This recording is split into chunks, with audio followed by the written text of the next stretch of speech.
Hey there, Wild One. This is day 3 of the Wild Ways week on Wildly Intentional. It's a 7-day journey to help you discover how you're wired to unlearn, rebuild, and live on purpose. Today, we get to meet the Restless Reformer. If you've built a life that looks successful, but deep down you're not sure if it's yours, if you've spent years making it all work, and now something in you is whispering, it's time to do this a little differently, you might be a restless reformer. You see what's broken, you want to build something better. You've tried the systems, the schedules, the playbook, and you're starting to realize you don't just want to lead, you want to lead differently.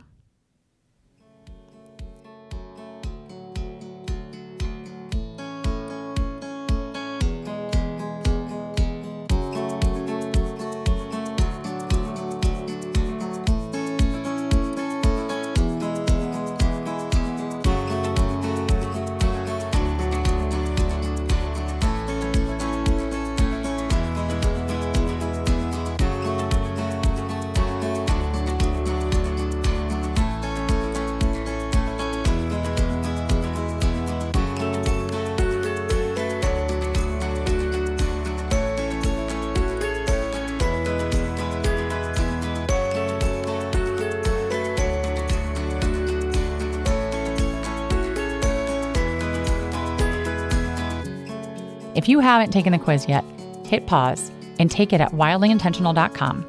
It'll help you find your wild way. Restless reformers can't unsee what's broken, and they don't want to. This name captures the holy discontent that drives them. They carry a fire in their bones to make things better for their families, their communities, and the world.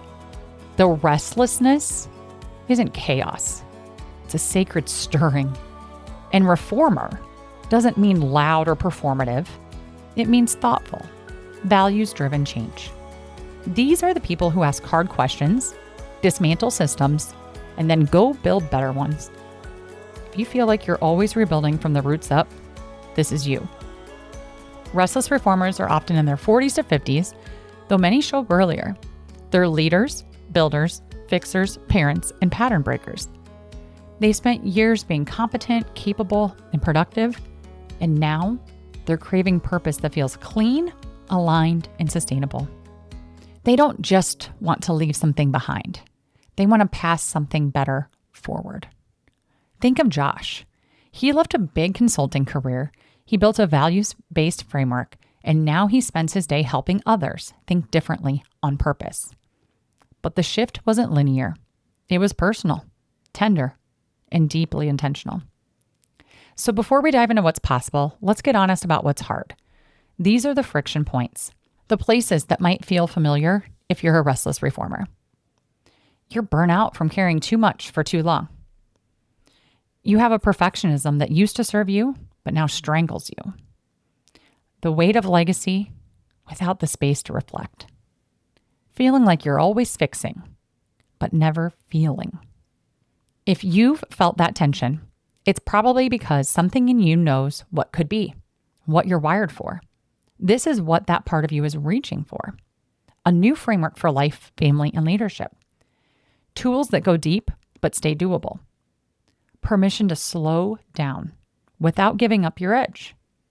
And language for legacy that includes rest, rhythm, and relationship. And when that longing is honored, when this wild way is actually lived, something powerful happens. Here's what transformation can look like for this type. Restless reformers begin to shift when they realize their impact is deeper when it's aligned. Rest isn't weakness. It's a strategy. The systems they inherited aren't sacred. It's okay to recalibrate without needing to burn it all down. Their power lives in redefining success, from outcome to legacy, from speed to sustainability. So you might be a restless reformer if you've read 5 books on systems thinking and you still feel out of sync. Your to-do list is a mile long, but none of it feels aligned.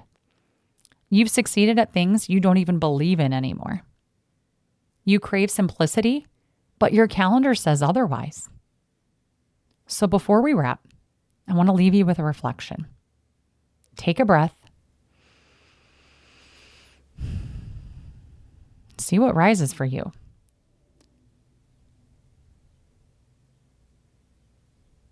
What system, expectation, or script are you still running, even though you know it no longer fits? And if this wild type is resonating with you, you're not alone. Here's a series that I think you'll love, crafted for voices just like yours. Unrule the World is my series that focuses on deep thinking, leadership reframes, and alternative models. You may really enjoy episode 10, Why We Started Homesteading and Why We Scaled It Back, the story of your Rikumun farm. Or you might enjoy my Out Loud and On Purpose series, which features stories from people making aligned shifts in real time. Episode 7 is a raw, real episode I posted after a tragic death I was grieving, where I got on and completely changed the episode and zoomed out on the message. You can listen to The Village We Forgot, Grief, Gossip, and Showing Up When It Matters Most for one of my most heartfelt episodes to date. If you want something practical to help this wild way come to life, I've got you. Head to wildlyintentional.com/tools for free guides, prompts, and resources made just for your type. And yeah, I'm working on even more. Take time to reflect, not just on what you're doing, but why. And if you're tired of hustling and ready for wholeness, you're not alone. Thanks for listening to day 3 of Wild Ways Week. Be sure to follow the show so you don't miss tomorrow's episode. We're diving into the Curious Unlearner. And if you haven't yet, take the Wild Ways quiz and discover which of the 5 types feels like home. Plus, it'll give you tools, episode recommendations, and resources to go deeper. And if you already know your wild way, text this episode to a friend.